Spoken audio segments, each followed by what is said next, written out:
வணக்கம். நமது YouTube channel மற்றும் ரஞ்சித் டீம் இணைந்து வெளியிடும் 2026 சட்டமன்ற தேர்தலுக்கான கருத்து கணிப்பு. இந்த பதிவில் நாம் பார்க்க இருக்கும் தொகுதி மேட்டூர் சட்டமன்ற தொகுதி. இந்த மேட்டூர் சட்டமன்ற பகுதியை உள்ளடக்கிய பகுதிகள் மேச்சேரி பேரூராட்சி, கொளத்தூர் பேரூராட்சி, வீரக்கல்புதூர் பேரூராட்சி, பிஎன்பட்டி பேரூராட்சி மற்றும் மேட்டூர் நகராட்சி போன்ற பகுதிகள் இந்த சட்டமன்ற தொகுதிக்கு உட்பட்டவைகளாகும். இந்த சட்டமன்ற தொகுதியில் இதுவரை நடந்து முடிந்த தேர்தல்களில் திமுக ஒரே ஒரு முறை வெற்றி பெற்றுள்ளது. திமுக மற்றும் மார்க்சிஸ்ட் கம்யூனிஸ்ட் கட்சி தேமுதிக தலா ஒரு முறையும், சோசலிச கட்சி காங்கிரஸ் தலா இருமுறையும் தங்களது வெற்றியை பதிவு செய்துள்ளன. பாமகவும் இருமுறை இங்கு வெற்றியை பதிவு செய்துள்ளது. அதிமுக கிட்டத்தட்ட 5 முறை இந்த சட்டமன்ற தொகுதியில் தங்களது வெற்றியை பதிவு செய்துள்ளன. கடந்த 2021 சட்டமன்ற தேர்தலில் பாமகவை சார்ந்த சதாசிவம் 97,055 வாக்குகள் பெற்று 44.43% பெற்று வெற்றி பெற்றுள்ளார். அவரை எதிர்த்து போட்டியிட்ட திமுகவை சார்ந்த சீனிவாசா பெருமாள் 96,399 வாக்குகளை பெற்று 44.13% பெற்று தோல்வியடைந்துள்ளார். நாம் தமிழர் கட்சியை சார்ந்த மணிகண்டன் 9,109 வாக்குகளை பெற்று 4.17% அடிப்படையில் 3வது இடத்திலும், மக்கள் நீதி மைய கட்சியை சார்ந்த அனுசியா 4,605 வாக்குகளை பெற்று 2.11% பெற்று 4ஆம் இடத்திலும், நோட்டோ 2,247 வாக்குகளை பெற்று 1% அடிப்படையில் 5ஆம் இடத்தில் உள்ளது.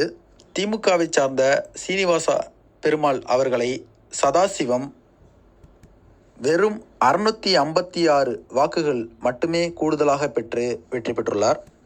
இந்த மேட்டூர் சட்டமன்ற தொகுதியை பொறுத்தவரை வன்னியர்கள் 34%, ஆதி திராவிடர்கள் 14%, வெள்ளாள கவுண்டர்கள் 12% முக்கிய வாக்காளர்களாக இந்த சட்டமன்ற தொகுதியில் உள்ளனர்.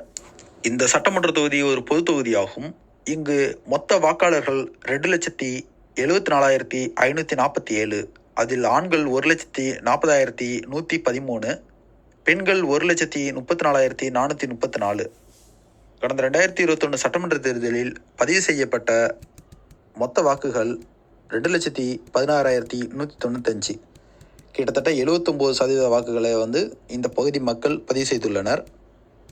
நோட்டோ கிடைத்த வாக்குகள் 2,247. தற்பொழுது 2021 சட்டமன்ற தேர்தலுக்கான கருத்து கணிப்பு முடிவுகளை பார்க்கலாம். இதில் மக்களின் ஆதரவை பெற்று முதல் இடத்தில் உள்ள கட்சி அதிமுக. கிட்டத்தட்ட வன்னியர்களுடைய வாக்கும் அதிமுகவின் பலமும் சேர்ந்து இந்த இடத்தில் அவர்களுடைய வெற்றியை தீர்மானிக்கிறது. அதிமுக இந்த தொகுதி மக்களின் ஆதரவை கிட்டத்தட்ட 34% ஆதரவை பெற்றுள்ளது. பெற்று முதலிடத்தில் உள்ளது. அதாவது வெற்றிக்கான அறிகுறி இந்த தொகுதி மக்களிடத்திலிருந்து அதிமுகவுக்கு கிடைத்துள்ளது. இரண்டாவதாக திமுக 24% ஆதரவை மக்களிடத்திலிருந்து பெற்றுள்ளது. மூன்றாவதாக தமிழக வெற்றிக் கழகம் 21% ஆதரவை பெற்றுள்ளது. நான்காவதாக நாம் தமிழர் கட்சி 13% ஆதரவை பெற்றுள்ளது. இதர கட்சிகளுக்கு 8% ஆதரவை மக்கள் தங்கள் ஆதரவாக அளித்துள்ளனர். மீண்டும் அடுத்த பதிவில் மற்றொரு தொகுதி நிலவரங்களை பார்க்கலாம். அதுவரை எங்களது சேனலை பின்தொடருங்கள். உங்களது கருத்துக்களை கமெண்ட் பாக்ஸில் பதிவிடுங்கள். நன்றி, வணக்கம்.